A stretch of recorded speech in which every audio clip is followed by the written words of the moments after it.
Online dating, divorce ahead. Hello, I'm H.G. Tudor.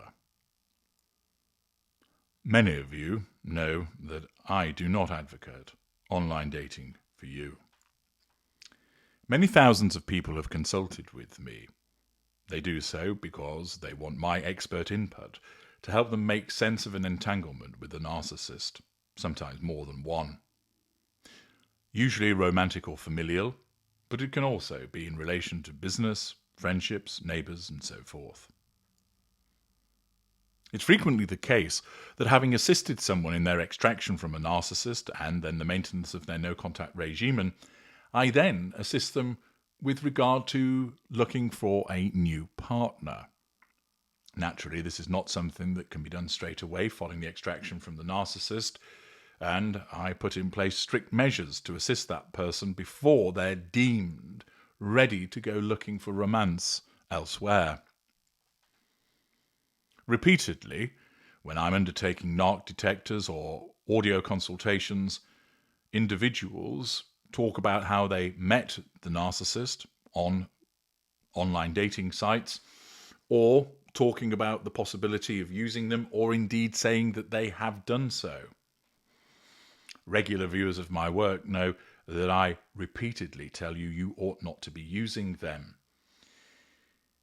If you want a detailed expansion as to the reasons why you shouldn't use online dating, please watch my video of that name.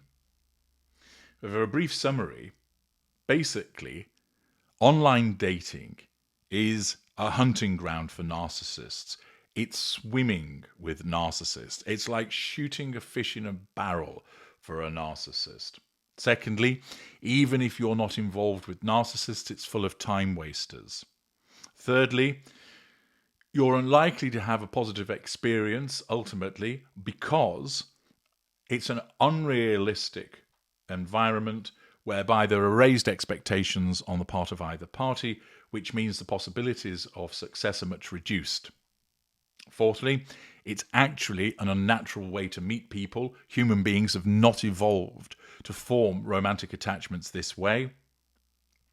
And fifthly, it quite simply is an environment whereby you're less likely to have a successful relationship. Now, I know that there are people that will say, oh, I met my husband on online dating, we're perfectly happy. Yes, there are success stories, of course there are. And the various platforms are keen to herald those successes. But it must not be forgotten that for every success, there are dozens more of failures. And often they involve ensnarement with a narcissist and all that follows, or if that doesn't happen, disappointment, disillusionment, and wasted time. I regularly explain to those that I consult with, you must stay away from online dating, primarily because of the lurking narcissists, but also, even if you are able to spot those narcissists as a consequence of my work and my teachings, there are still fundamental reasons why you shouldn't bother with it, narcissists aside. And one of those is the fact that you're less likely to have a successful relationship. And this has now been demonstrated. The Times reports the perils of online dating can be neatly summarised by the misfortunes of the man who started it all. Gary Kremen founded Match.com in the mid-1990s, in part so he could marry the best woman in the world. A noble objective, you might think. Funnily enough, a few years later his girlfriend left him for a man she met on his site. The internet has transformed dating. But a fascinating study confirms what people have suspected all along, and certainly what I've advocated. It leads to worse relationships. Polish researchers surveyed more than 6,600 people in relationships in dozens of countries, Britain included. Each was asked how they met their partner and then given a survey of questions about how happy they were with their romantic lives. The results are striking.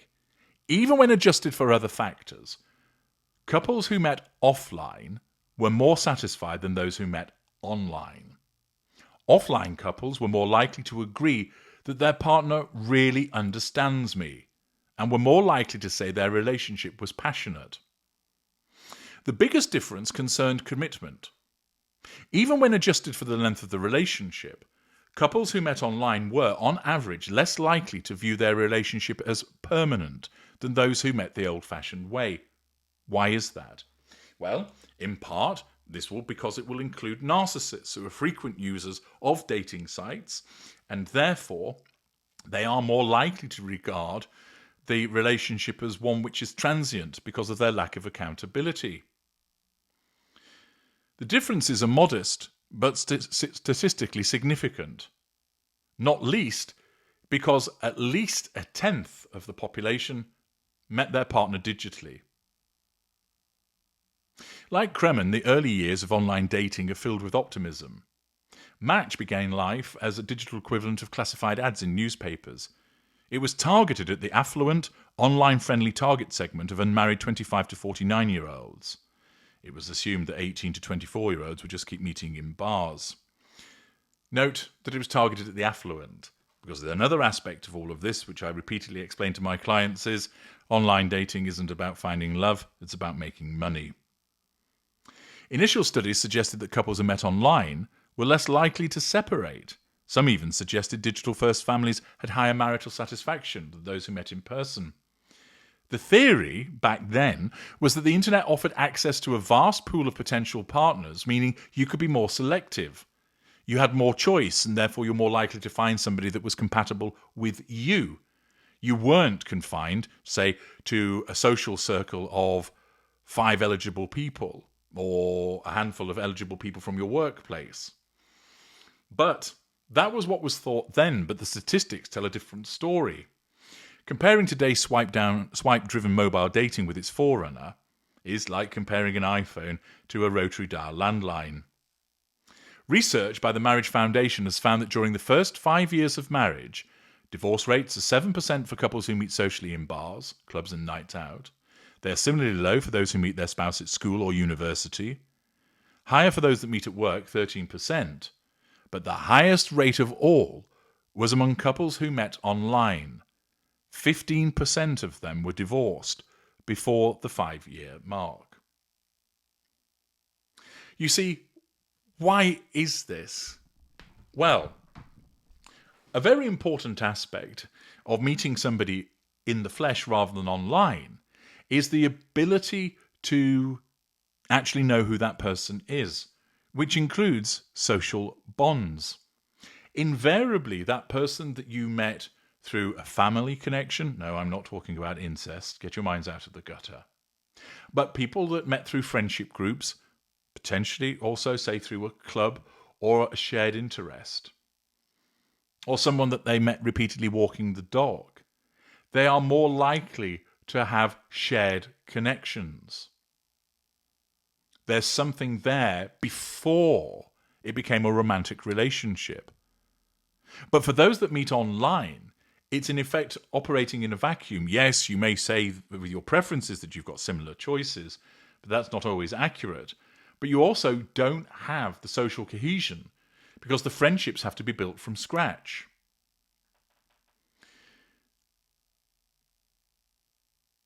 There's also something about the choice of partner that makes online dating problematic. You see, I've long explained that offline relationships occur in a context.